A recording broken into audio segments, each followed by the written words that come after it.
I'm sorry, I'm having a hard time. Can you repeat that one more time? So Alexa, we're working on a little set of questions on Padlet. The QR code on the board can be used to access Padlet, as well as the link in the chat and the notes. And there's also a link on Canvas for you to access Padlet. And it's just a series of questions to get us thinking about today's topic, which is what is art? Okay, thank you.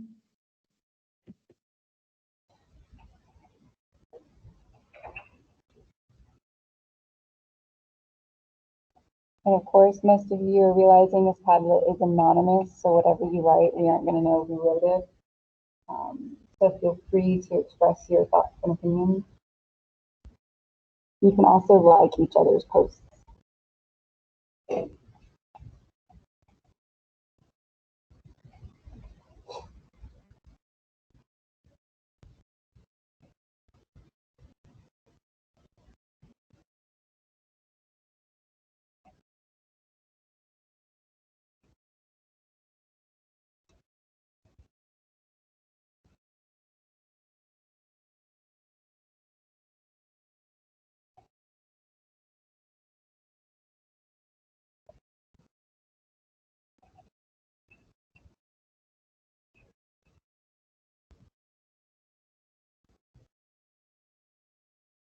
Give you guys a couple more minutes to write your thoughts down.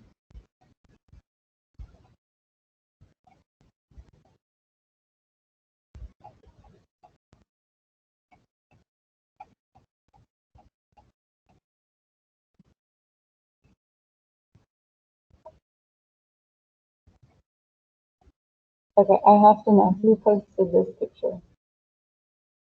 Anyone in here? Was it someone online? Which one of you guys on Teams posted the picture of the lady? I did. Who's I? Grace? Do you know who the artist is? Isn't it Alphonse? His last name starts with an M. It's Alphonse Mucha. Yeah. Yeah. How do you know that? I study a lot of the Art Nouveau style because I try and incorporate elements of it in my own art. Yeah, my whole office is Art Nouveau. Awesome. Yeah, it's one of my favorites. So I had to ask. Yeah, Art Nouveau is one of my favorite styles, so I couldn't help myself.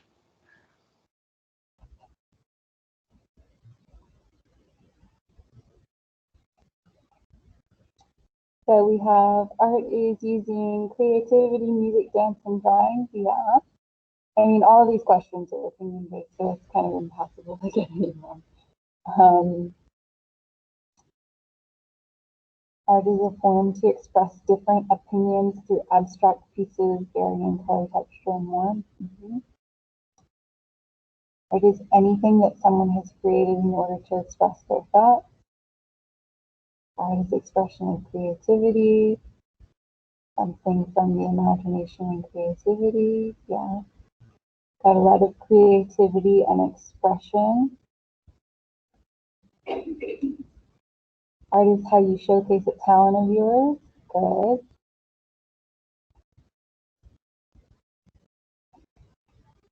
Art is subjective. That is true. I don't know who put that. They're right. According to your textbook,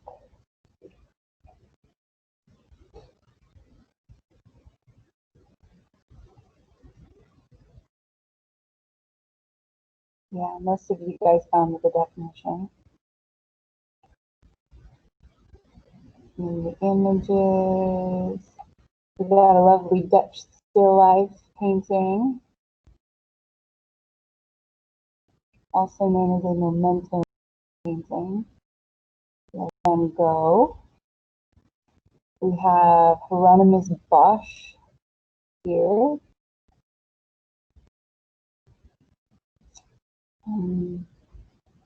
Good choices. That's a Another Van Gogh painting. It looks Japanese-based Van Gogh, which is fun.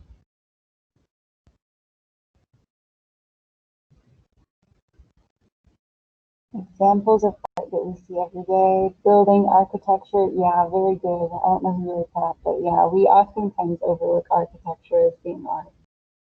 But those architects went to art school too. Web design, that's another one that gets overlooked a lot of times. All of those commercials and advertisements that you see every day are developed by graphic design artists. In fact, most people that go into the art industry end up becoming graphic design artists for companies to make advertisements. Jewelry, yeah. Video games, definitely. Music. Poetry and literature, yeah. These are all really good answers, guys. So that gives me an idea too about kind of our class culture and what I can expect from you guys. Sometimes when I teach this class, I just get the same answers over and over from everyone. That lets me know that maybe we're starting with like a more basic level, a foundation for what you guys understand as art. But I can see here we have a great variety going on, which tells me that we should have some good opinions and discussions about what art is today. So, since our topic for the day is what is art, our whole lesson is going to be based around that particular idea. Let me get back to this. If you are on Teams and you have a question as we go through this, feel free to, I keep forgetting I'm wearing this mask, just unmute and let me know, because once I get into the presentation thing, I can't see the chat and it doesn't like notify me when someone writes in the chat or raises their hand.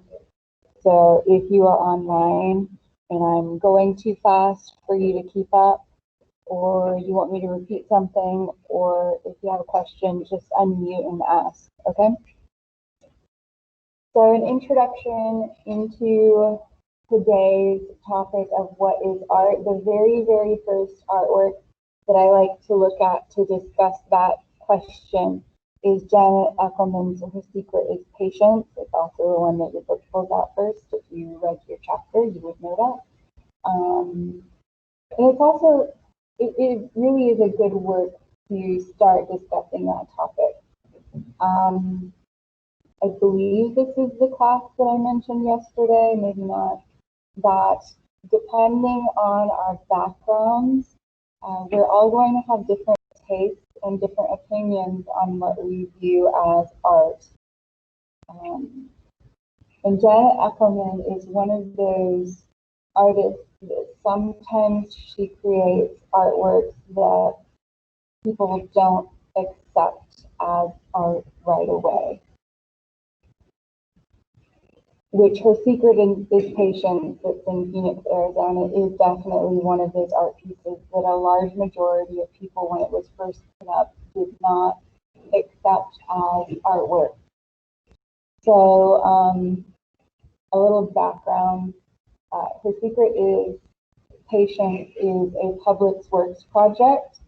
When there is a building that's paid for with taxes, such as a federal building or a university or 1/2% of the overall expenditure for building that location has to be put towards buying or investing in art for the public enjoyment. It's a federal law, the random federal law. It'll come up again in this class at the very, very end. And Her Secret is Patience public works pieces that was paid for with tax dollars. It cost several $million to create this piece, and the people of Phoenix, Arizona hated it when it first went up. They did not think it was a good representation of Phoenix at all. It is supposed to represent a saguaro cactus. Most people argue that it does not look like a saguaro cactus. But yeah, that just depends on your opinion. I would take it as an abstract interpretation of a saguaro cactus.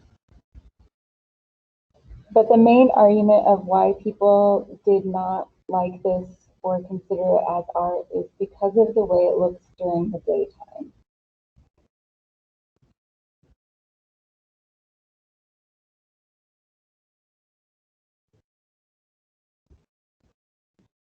That's a little bit more to the right.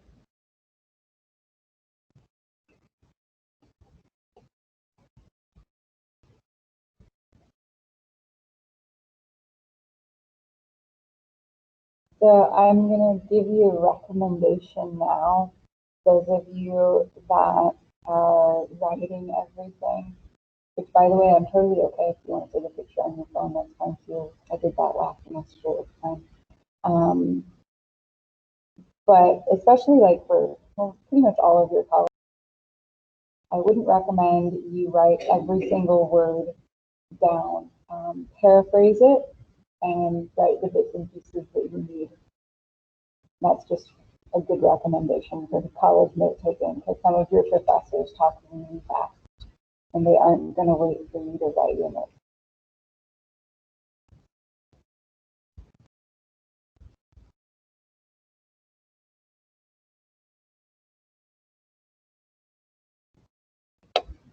So here is what that piece looks like in the daytime, which is the part that people hated. So it is a very large wire structure that is hovering above a parkway, and then that building right there is actually a little bus station / train railway station. So this is a public building. And once again, this was paid for with people's tax dollars. What are your opinions on it, guys? You like it? You dislike it? Yeah. Yeah, and that's what a lot of people argued. If you're going to pay millions of dollars for an art piece, you should put something that represents us more, that's more enjoyable to look at. Once again, this is supposed to represent a saguaro cactus. Does it look like that? Well, the people in the class say no. And I agree, it doesn't really look like a saguaro cactus at all. Fun fact, the title Her Secret of Patience comes from a Ralph Waldo Emerson poem by the same name. So that doesn't have too much to do with the piece. The piece looks like this at nighttime though. Is this different? What do you guys think now?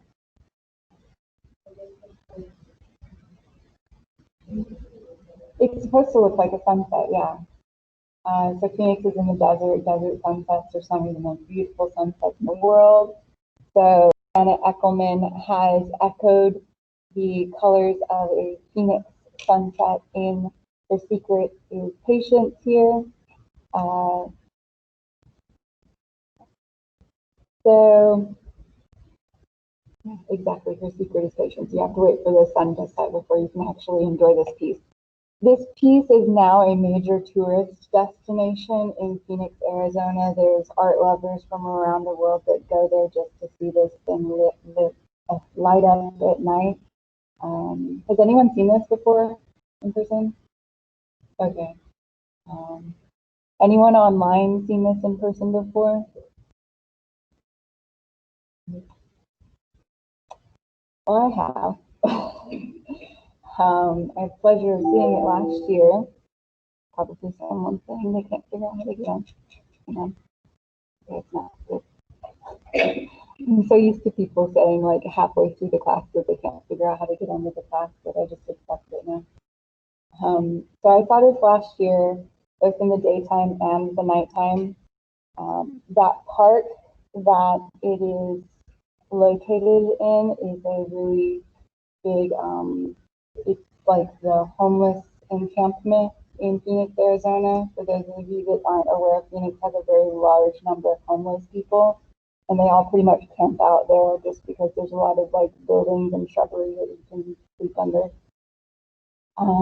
So it's not like the cleanest area now, and I don't think that's what Phoenix intended for this to be originally. I know that's not what they intended for it to be. So because of that, a lot of people now avoid that area. Just 'cause it's not the nicest place. There's a lot of drug deals that go down there too. But yeah, went in the middle of the night by myself. Would not recommend doing that. But yeah, if you're interested in seeing it, it's pretty cool. Before we move on, I do want to go over this little bit down here. So in art, there's a specific way to write about art pieces and how you label them. So think of this as like a citation for a bibliography. So if you ever in your future want to put a picture of an art piece, you should always include this little snippet here at the bottom. Your book does the same thing. I didn't change it at all. So to start off, you would write the name of the artist, followed by the title of the artwork and the year it was made. Then you'll notice that it says fiber, steel, and it should say lighting, not lightning, although that would be cool. So the fiber, steel, and lighting tells us what mediums were used. Medium is a fancy art world term that just means what the art piece was made of. So the medium for this art piece, or what this art piece was made of, is fiber, steel, and lighting. And then of course we end off with the dimension and the location. The dimensions of this piece are of course 100 feet by 100 feet.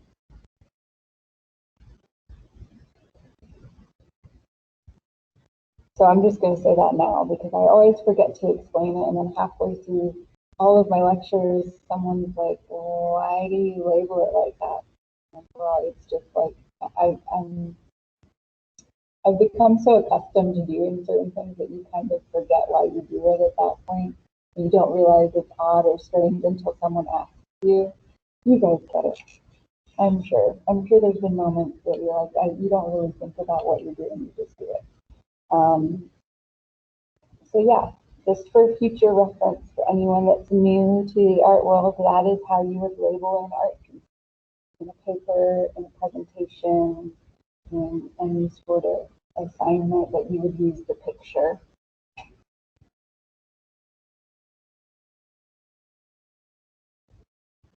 That was a little side piece with the topic though of what is art.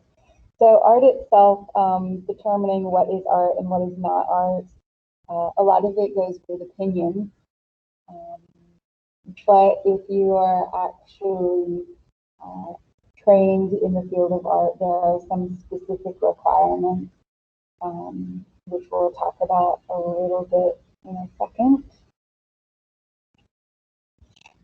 So most of the time, art refers to things like music, theater, and the visual arts. This particular class focuses only on the visual arts. If you wanted to do music appreciation, then you would focus on the music arts. If you wanted to do theater appreciation, which there is going to be a theater appreciation next year, then you would take a theater class.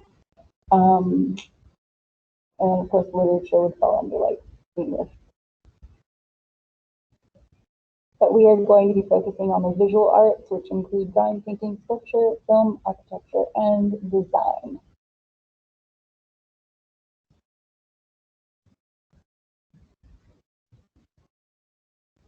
And that just gives you a little preview of all the different mediums that we're going to be looking at this semester.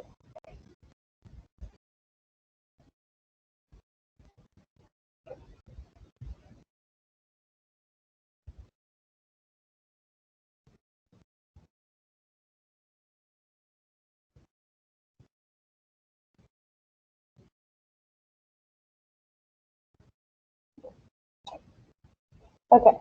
So work of art, according to your textbook, the definition for that is a visual expression of an idea or experience formed with skill through the use of medium. Most of you guys got that definition correct on your little Padlet questionnaire, which tells me you guys read your book, and I appreciate that. I think you might be the first class that's ever read their book before their first lesson, so thank you. And then, of course, like I mentioned earlier, a medium is the particular material used to make an art piece. The plural of medium is media. Oftentimes, if an artwork uses more than one media, we refer to it as a mixed media piece. Which all of you things, I'll be reminding you periodically of what those words mean.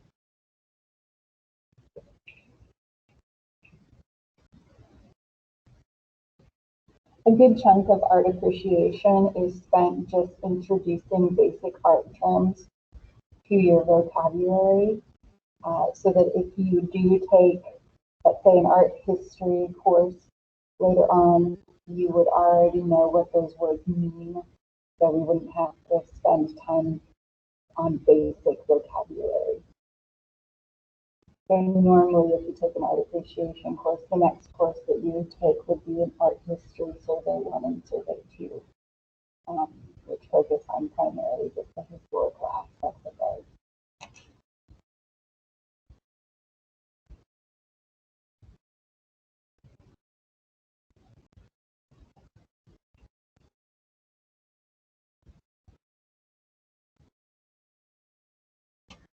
So different artists have different mediums that they prefer to use. For example, one of our resident artists, Mike Richardson, he prefers to do wood-fired clay or rarefied clay pieces. That's his preferred medium. Whereas another resident artist, Michael Hubbard, he primarily just does paintings, particularly oil painting. So most artists have a particular medium that they prefer to use. Some artists will branch out and use more than one medium, but the chosen medium or the medium that the artist chooses to work with generally will affect how they make their art piece, just because different mediums require different techniques. And it will also impact the composition, the overall outcome of the artwork. For example, if you're viewing a painting, you know that it's going to end up being a two-dimensional piece. But if you're doing clay, using clay as the medium, it's probably going to be a sculpture or a three-dimensional piece. Janet Eckelman's Her Secret is Patience is a mixed media piece. It uses more than one medium. It uses that fiber, steel, and lighting in more than one medium. And she used the fibers and steel in order to make it a flexible piece so that netting will respond to, let's say, breezes or wind that passes through. And since it is in downtown Phoenix, there's wind that goes through the building, so that the piece doesn't get destroyed or ripped to pieces. The netting will work with the wind gusts around it. So a lot of thought has to be put into location if you're doing an outdoor piece like Janet Eckelman, size. If I'm doing a really, really big piece, I'm probably going to want to use a particular medium that's going to be able to carry that weight.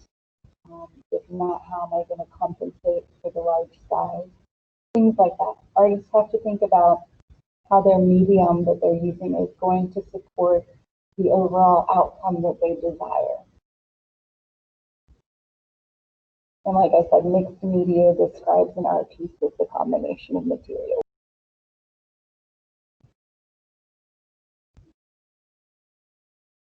Of course, we have traditional and modern materials. Modern materials usually are things like acrylic paints that are synthetic or plastic-based versus oil paint. So our modern materials come about thanks to our newer inventions of things. So steel is a newer invention versus wood. But that's what we mean by traditional and modern.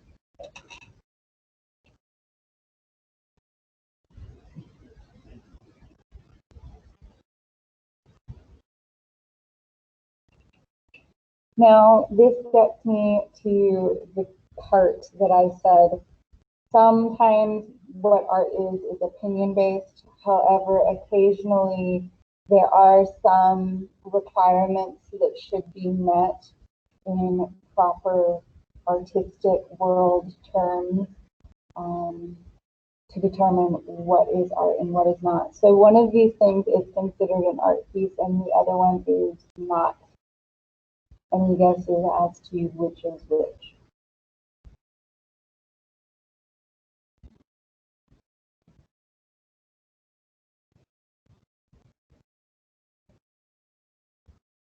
It's 50-50 shot.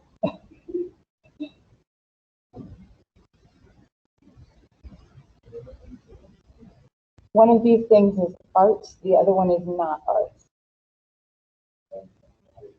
You what? No, the gun is not art. You're very correct there. So do both of these require some level of skill and talent? Yes. Both of these pieces do require some sort of skill or talent to create, although I think that gun in the lower corner is just manufactured. So maybe not so much, other than the person that made the original mold had to have some talent. So the gun in the lower corner, it is considered to be a craft, not art. Whereas the piece in the upper left-hand corner is considered to be art. Any guesses as to why? Why would we differentiate between one being a craft and the other being art? Maybe, possibly. One of these has a function. Which one? The gun. Usually, if something has a purpose or function beyond just being good to look at or interesting to look at, it falls under the category of craft, usually. The other thing that can separate between art and craft is whether you went to school for art. So a lot of times people that go into the field of craft don't go to college or university for an art degree. They'll just focus on honing their skills through practice. But that's not such an important thing today. That used to be. We are going to be talking about a period of time, the 1800s, where if you wanted to be an artist, you had to go to art school or else you wouldn't be considered an artist. It's a little bit more fluid today than it used to be. But yeah, so the elephant at the top is considered an art piece. Any guesses as to what it's supposed to represent or teach us? As the other thing about art is usually there's meaning behind it. Yeah. Kind of, you're on the right track. So the elephant is actually, I'll give you a hint, it's also made out of gun parts. Yeah, it's all about poaching. Kind of industrialization in nature, people invading animals and killing them. So that's the other thing. This is just a really basic, like as basic as I could think of, way of illustrating the difference between art and craft. We are going to spend a little bit of time later on in the semester just looking at craft still. There are artists who are trying to elevate craft into an art form. The easiest way to do that is to remove any function of it. So next we're going to discuss what is creativity. A lot of you guys on your Padlet said in order for something to be art, it needed to be made with creative or expressive thoughts. So let's delve into what we think creativity is. So your book does say that creativity is the ability to bring forth something new that has value. I don't know if I totally believe in that, but possibly. It depends on what you consider to be valuable. Do you think monetary equivalent is the only way to value something, or do memories and attachments also hold value? Because like my nephew makes me art pieces all the time, and I think they're creative, and I value them. So I guess he has creativity, but someone else probably would not think that because he's in kindergarten.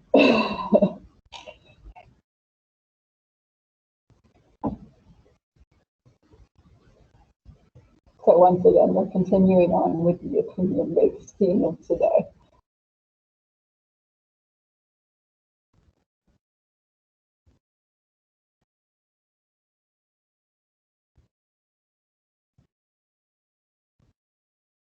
For those of you that have looked ahead at your short essay, this is where we start getting into topics of analyzing creativity. If you haven't looked ahead at that part of that, or something that you could do to analyze your artwork would be to discuss how creative this piece is. And next, we're going to be practicing how to analyze an artwork on creativity. So there are 5 traits that define creativity according to Innovator's DNA, which was quoted in your textbook. And those 5 traits are associating, questioning, observing, networking, and experimenting. Before we move on from this slide and actually practice these traits and picking them out, we want to define what these words specifically mean, get some idea of what we're referring to.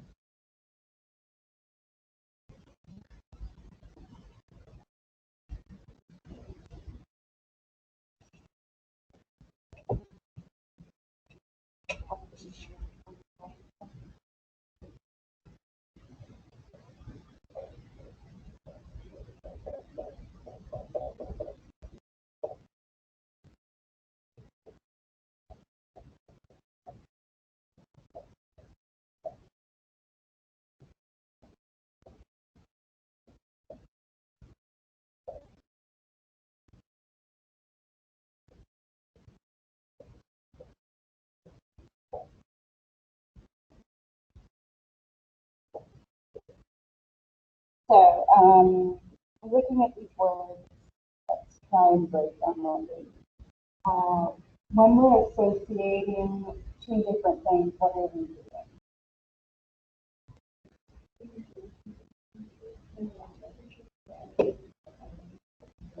Very good.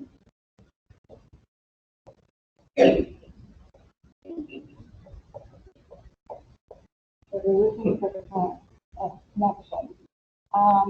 When we're questioning something, what are we doing? That's another word for question.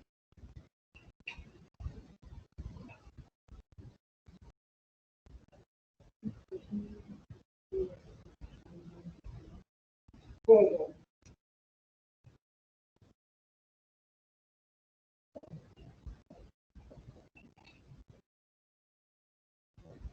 So challenging normal standards and normal ideas of how something should be or should look. Observing for some people. What are we doing when we're observing?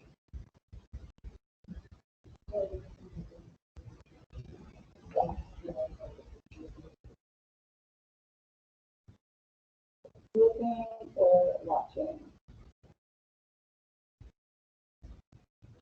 And networking, more of a business term. So what is networking?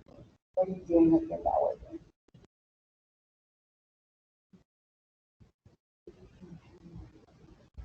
With people. Very good.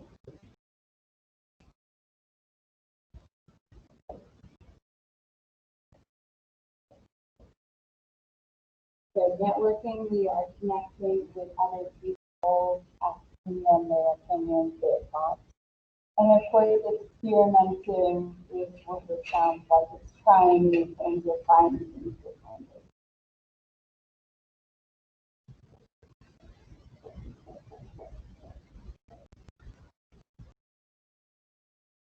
So something that a lot of people kind of glance over when looking at an art piece is that artists do go through a lot of thought process before they actually make a piece. And some of the things that they think about are how can we make connections, like you mentioned, with using the gun pieces on elephants and connecting that to poaching. A lot of times they'll question or challenge the norms, especially today's art pieces that focus a lot on current events and political issues. They're definitely questioning those topics. Observing, a lot of times artists will look and study their subject before they actually make the art piece. Networking, they will talk to other artists, they will talk to other people that are familiar with that topic and learn from them. And of course, experimenting, a lot of times artists will not go with the first thing they make, but will make several different versions before they find it acceptable. So now what we're going to do is try and apply those 5 traits to different art pieces and see if we can pick them out. The first one we're going to look at is Robin Rohde He Got Game. He Got Game is a series of photographs of Robin Rohde laying on the ground and pretending to play basketball. It's a short answer of that. And then we're actually not going to be looking at prevalence of rituals, so I wouldn't write that. That's really not true.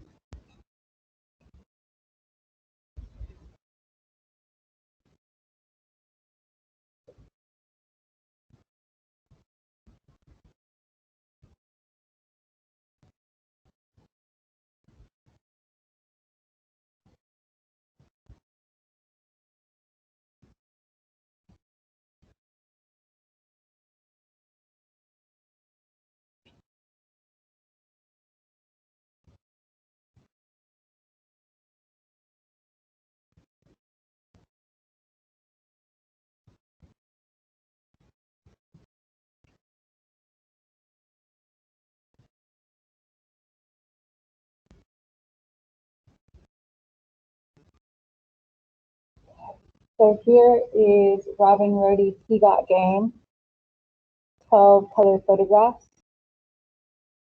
Give you a couple seconds to look at it, and then I will ask you how we can apply those traits of creativity.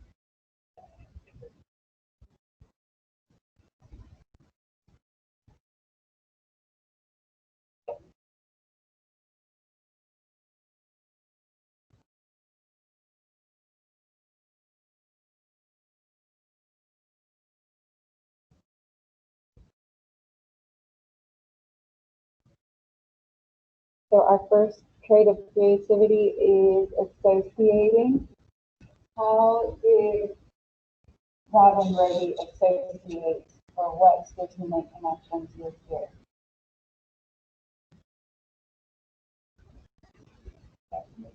And what?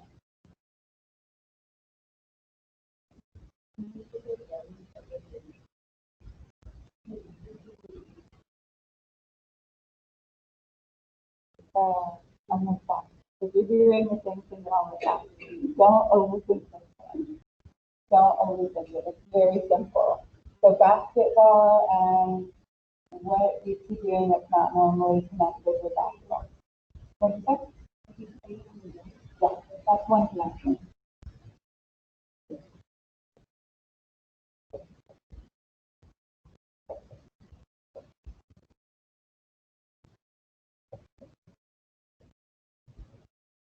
Yeah, one connection is playing basketball lying down. That's not normally how you would play basketball. There's another connection there. What is this? Art piece. What does he connect basketball with? Art. What he had a connection with basketball and art. Next is questioning. That kind of also goes into that idea of playing basketball lying down. Normally you wouldn't play basketball lying down, so it's kind of challenging how you would normally do or play basketball. The other thing he's questioning here is gravity in a couple of different ways. Number one is the laying down. Number two is that normal people can't do those tricks with them, even standing up. The questioning gravity.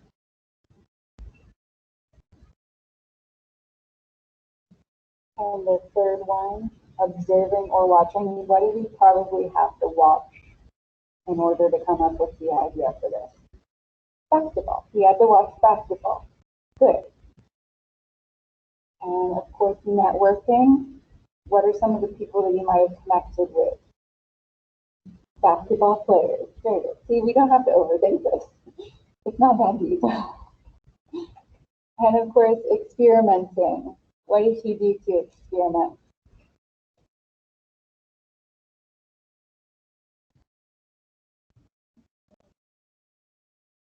Do what? He played it, probably. What else did he experiment with? Did he automatically get these 12 shots right off the bat? No, he had to practice. He had to take a whole bunch of shots probably and try this a few different times before he settled on these 12. So you can literally go through any art piece and try and come up with ways to apply the 5 different traits. We're going to do a couple more before we quit, just so that you guys fully grasp how to do that for your short essay.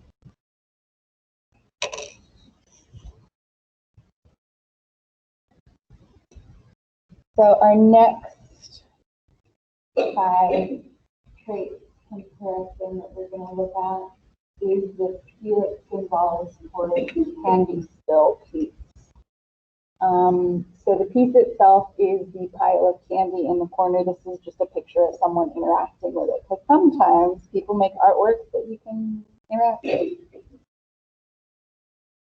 So with this piece, people are encouraged to go up and take a little piece of candy with them.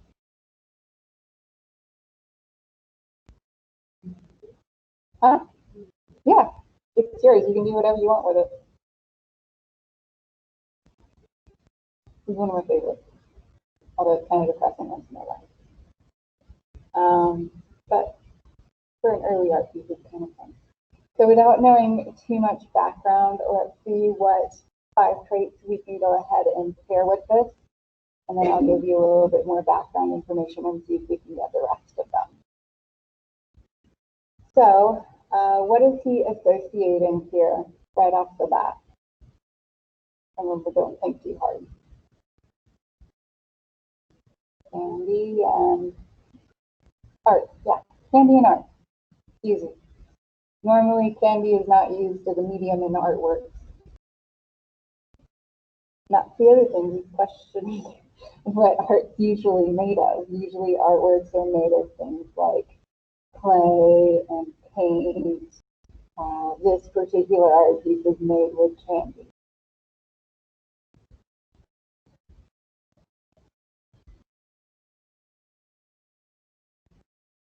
We're going to skip observing for now, because that one would be super hard without knowing the background. And actually, we're going to skip the last 3. So without knowing any background knowledge, you can already do the first 2. Then I'm going to give you guys a little bit of background knowledge, and we'll do the rest of them. So I mentioned this is a fun piece until you know the story behind it, and then it's kind of sad. Some of you might have caught on to the weight there, 179 pounds. There's a whole bunch of candy. By the way, he made a lot of these. It's pretty easy to make them. Just candy. All of them weigh in the 170 range. What else would weigh about 170-ish pounds? A person. As you take pieces from this pile, what happens? You're taking away weight. Eventually, you're going to take away all of it, right? So what happens, like, symbolically to that person? Huh? I can't read that with a mask on. What? They died. Yes, exactly. So that kind of gives you a little bit of information about what this is supposed to represent. It does represent and slowly but which is why I said it's kind of a sad story. But here's the actual quote. For those of you that are online, it's a little bit easier. I wouldn't try writing all this if I were you because it's long. But Felix Gonzalez Torres had a whimsical humanistic side that showed the influence of pop art on his installations. An installation is an artwork that basically you can interact with, and it takes up the whole gallery space usually. And pop art is a period of art that we'll talk about when we get to pop art. So this is a portrait of his deceased partner, Ross Laycock. Gonzalez Torres created a spill of candies that approximated Ross's weight when he was healthy. Like I said, there's a whole bunch of these. They range in the 170-ish pound area. Viewers are invited to take away a candy until the mound gradually disappears. It is then replenished and the cycle of life and death continues. While Gonzalez Torres wanted the viewer or participant to partake of the sweetness of his own relationship with Ross, i.e. the candy spill also works as an act of communion. More darkly, the steadily diminishing pile of cheerfully wrapped candies shows the dissolution of the gay community as society ignored the AIDS epidemic, which is what Ross ended up eventually dying of. In the moment that the candy dissolves in the viewer's mouth, the participant also receives a shock of recognition at his or her complacency in Ross's demise. So it's a very depressing piece itself. It's a bit deceitful because it looks very happy, and I mean, candy is sweet, and when you eat candy, you're usually happy thanks to your sugar. But the actual story behind it is really depressing. These pieces themselves, you can no longer take the candy from. I don't know what but you can't take the candy from it anymore because the factory that originally made the candy closed down. So either the museums and galleries had to tell people to stop taking it, or else there wouldn't be artwork anymore.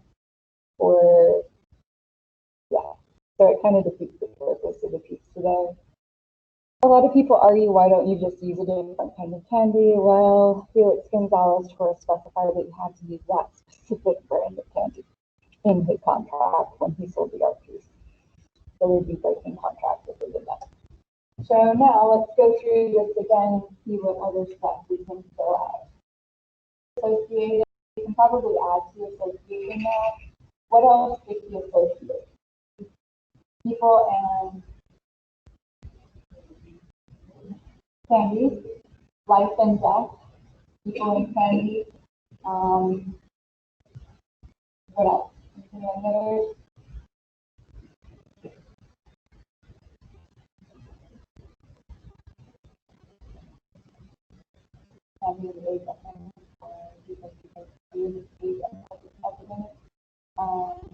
Questioning what might be within questioning.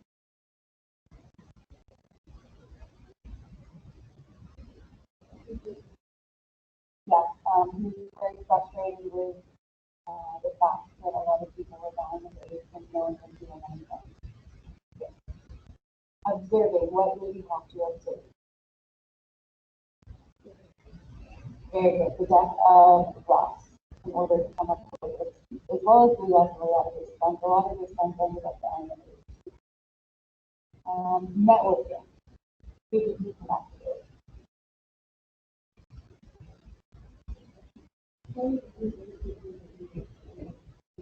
Very good. He was connecting with other members of the community that were dealing with the same problems and experimenting.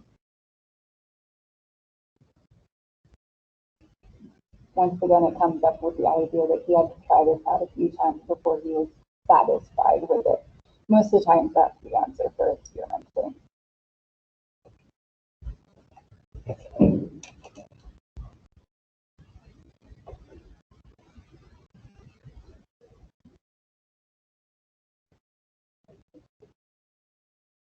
And the last piece that we're going to try and use to go over our 5 traits of creativity is a artwork by Romare Bearden. Romare Bearden did a lot of photo montage pieces. That's a fancy word for collage. Does anyone know what a collage is? What is it? Yeah, it's just combining different pictures together. So a photo montage is like a collage, but it only uses photographs.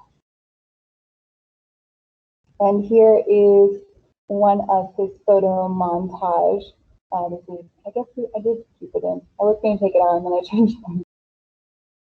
Of ritual tidings. So Romare Bearden is part of what we like to call the Harlem Renaissance. Does anyone know what the Harlem Renaissance was? What happened? Oh my gosh, guys, it's a big important piece of history there, specifically American history. Anyone online know what the Harlem Renaissance is? Usually at least one person knows.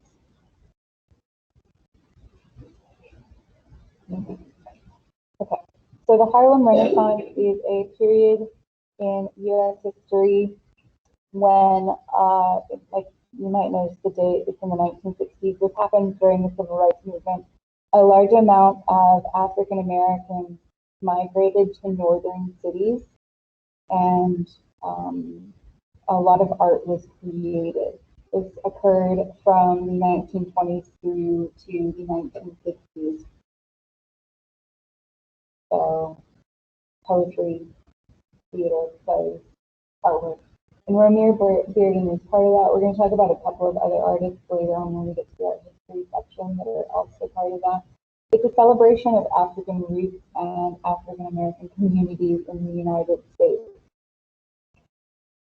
So let's see if we can get this video to work. I would be impressed. Cool.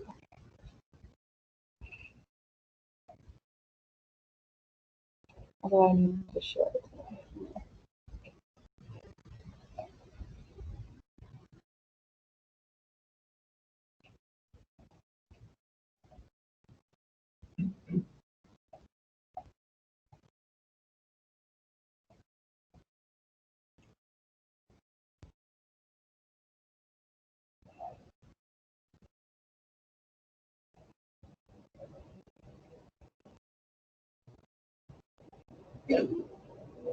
When I first began to do collages, I had no idea that I was going to develop certain symbols that run through my work, like the train, the serpent, the guitar. But these were all natural things that I saw in the life around Mecklenburg County in North Carolina.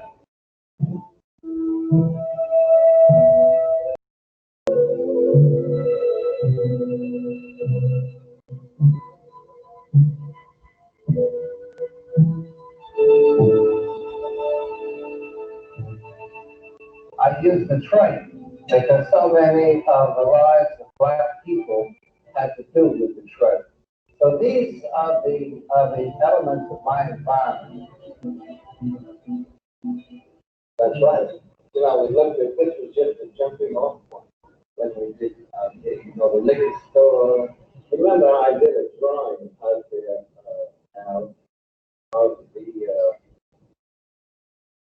But just something like this was enough to get me started. On what I later did. The funeral parlor right there, there was a funeral going on at that time. I guess the guy's very busy. and I made it like Ethiopian angels or something up there receiving the lady. And then I imagined, let's say there was a family eating, a little boy up there, and I put the big electric light bulb, and the other people sitting around eating. And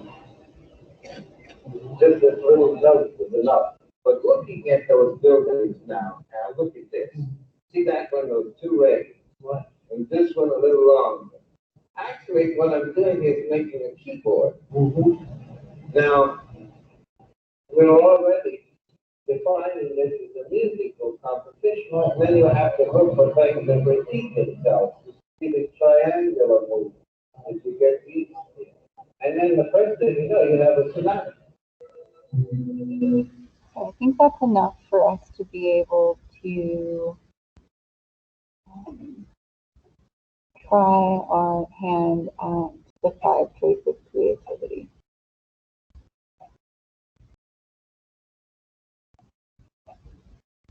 First off, what was he associating? What different things?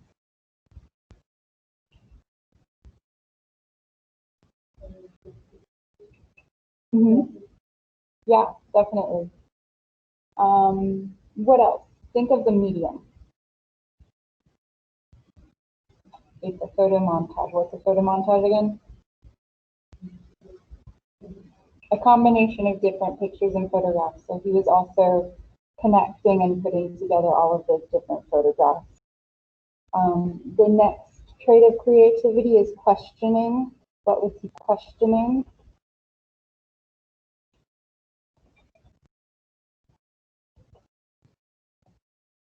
Also had to do with the medium.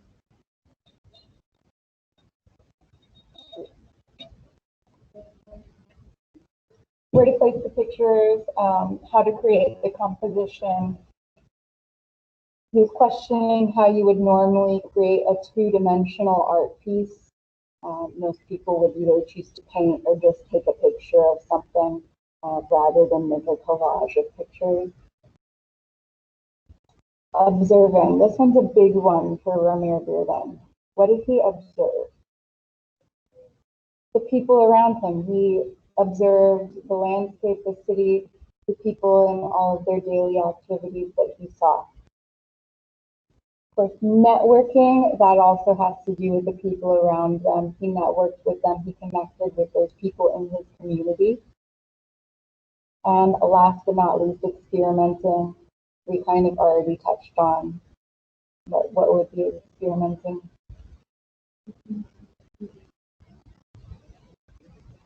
Yeah, so he experimented with the medium.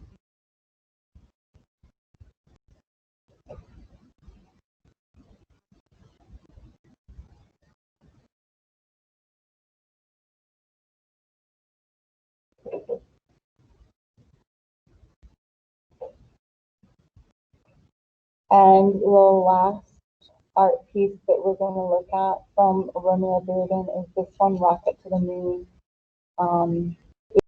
It would be the same answers for this one as the last one. So we're not going to like go through the traits of creativity. I just wanted to throw this in because this is probably the art piece that Romare Bearden is probably most known for. And I would hate to miss that.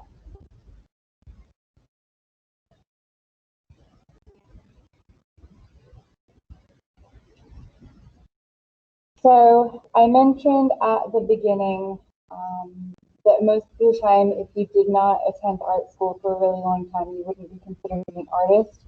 Those people have a specific title. They are called folk artists or outsider artists, or really the saying is naive artists. Most of the time we call them outsider artists. That's someone that didn't go to art school. They have no formal training to make art.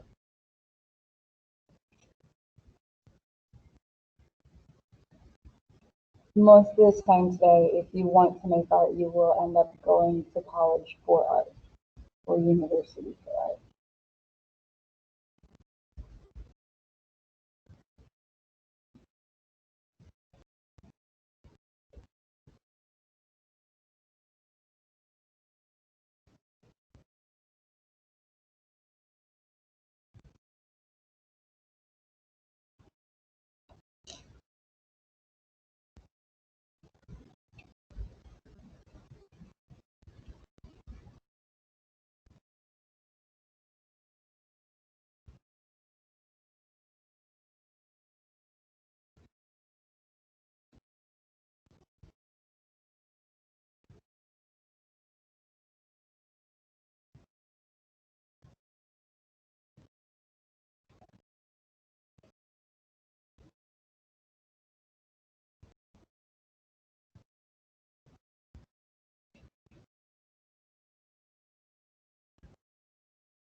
and just some different examples of people that fall under the folk art or outsider art title. Anyone that does crafting, quilt making, Native American artists, even children fall under that category. So a great example of an outsider artist, well actually two outsider artists that have become very prevalent in the art world are Nuestro Pueblo, I can't talk today, and the Philadelphia Wiremen. Our town is located in Watts, California. It is made with absolutely no formal training, using found materials and a homemade concoction of what's supposed to be concrete, but not really. No tools were used, nothing. These are also known as Watts Towers. Is anyone familiar with Watts, California? So it's not the nicest area in California, and these towers, when the artist passed away, were set to be torn down because a dude made them and he had no architectural training. I'll come back to this slide in a second for those of you that are still writing, but so that people know what I'm talking about. These are Watts Towers. This is by the artist Simon Rodeo, or the outsider artist Simon Rodeo. Once again, he had no formal training. These are 100-foot tall towers made using random found objects with absolutely no tools and, like I said, fake concrete to hold it all together. So obviously not up to building code standards. So right after Simon Rodeo passed away, these were set to be torn down. Luckily, a wealthy actor in Hollywood bought the land that this was on, which, by the way, this was in Simon Rodeo's backyard. That's where he made this. His backyard, guys. But the actor bought it and had it brought up to code so that it could be an art piece for people to enjoy. And now you can go there and see it today. Here is kind of a close-up of what it looks like. So it is made, once again, using a lot of found random pieces. Simon Rodeo was a construction worker by day, and on his way to and from work each day, he would walk along the road and pick up pieces of pottery and glass and random objects. And then at the end of his day, he would come home and add them to his Watts Towers. He make these 100-foot tall structures. And you notice the date there says 1921 to 1954. That tells you when he started, and then he finally could no longer work on it because he was too old. Yeah. It's quite the hobby there, coming home from work and doing all the time after you've already been working for a construction company all day.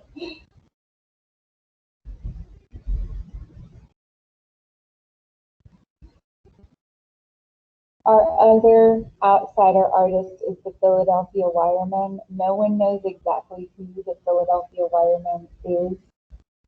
Most likely they passed away. A bunch of these little sculpture pieces that are wrapped in copper wire were found in a dumpster by a person on the street who then went to a gallery, and the gallery was like, oh my gosh, these are brilliant. So the gallery started displaying them, and the Philadelphia Wiremen became famous. Because, like I said, it was probably someone that had passed away and they were cleaning out his apartment.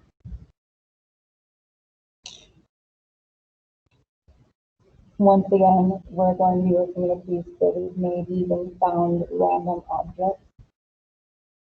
These are bundles of objects that are wrapped and held together with wires.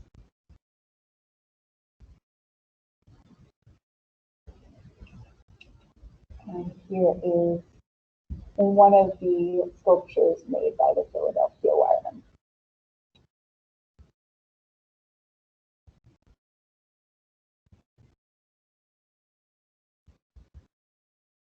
So that's just a couple of examples of artists that have managed to make their way into the art world, even though they were not trained artists. Unfortunately, neither one of them really became well known until after their death. But there's a lot of really famous artists that didn't become well known until after their death either, such as Van Gogh. Van Gogh didn't sell a single artwork until after he died.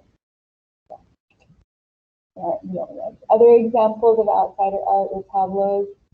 You don't need to write this. It's not ever going to be asked of you because it's a random thing. This is a tableau, children's art, and that is actually, I think, where we're going to stop today. Tomorrow we're going to pick up with representational art and figurative art. I'm going to stop there today because this is where we get a little complex with art terms, and I feel like you're probably all like overloaded at this point anyway. So tomorrow we'll pick up back there. For those of you online, Victoria, I see that you joined us. Thank you. For those of you in the class, I do have a question for you, as well as kind of the people online before you leave. Question being, I was kind of discussing this with Courtney before everyone arrived, but there is an empty classroom over in the art building in room 195, which is where my office is. No one uses that classroom, but the internet connectivity is better there. And this computer is ancient and no longer updates. It's still computer's going to come in. So would you guys be extraordinarily opposed to moving class over there? I don't know when it's going to happen, but I'll have to talk to them. But these guys, I feel bad for them because it's bad. It's a bad connection over here. And it's a brand new computer over there, so it seems a shame not to use it. How do you guys feel about that? Would you be, of course you'd be fine with a better internet connection, right? So that's it for today. If you haven't done your introduction assignment on the discussion board, you might want to work on that. It is due on Friday. It counts for your Friday attendance. And you might also want to check out the short essay assignment just so you know what to maybe look for in the upcoming lectures and what to pay particular attention to. That would probably help you. Tomorrow we're going to finish going over chapter 1 and we'll start getting into chapter 2. So you might want to read halfway through chapter 2. Okay? I will see you guys tomorrow. I'm going to stick around here for a while if you have any questions, though. That goes for you guys online, too.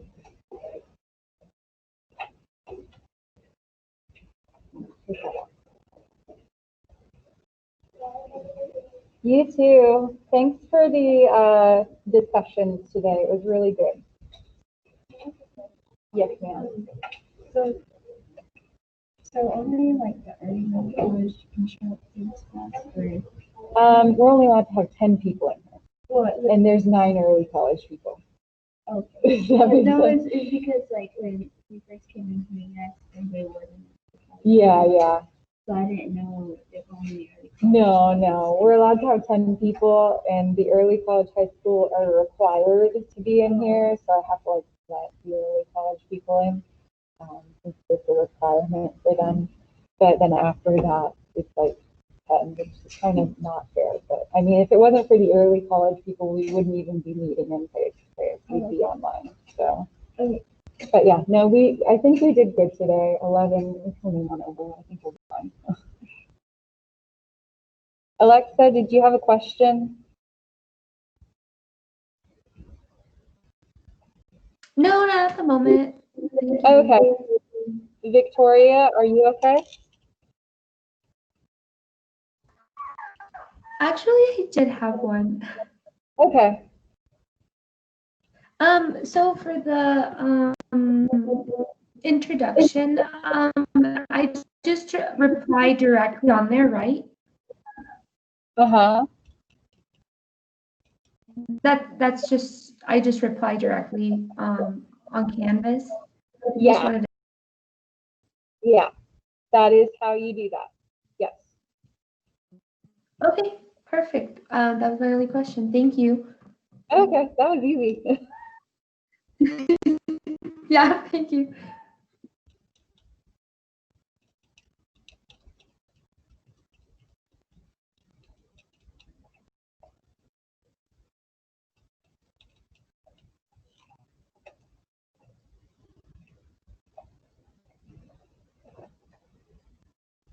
Hang on before you come in, I gotta finish this. Sorry.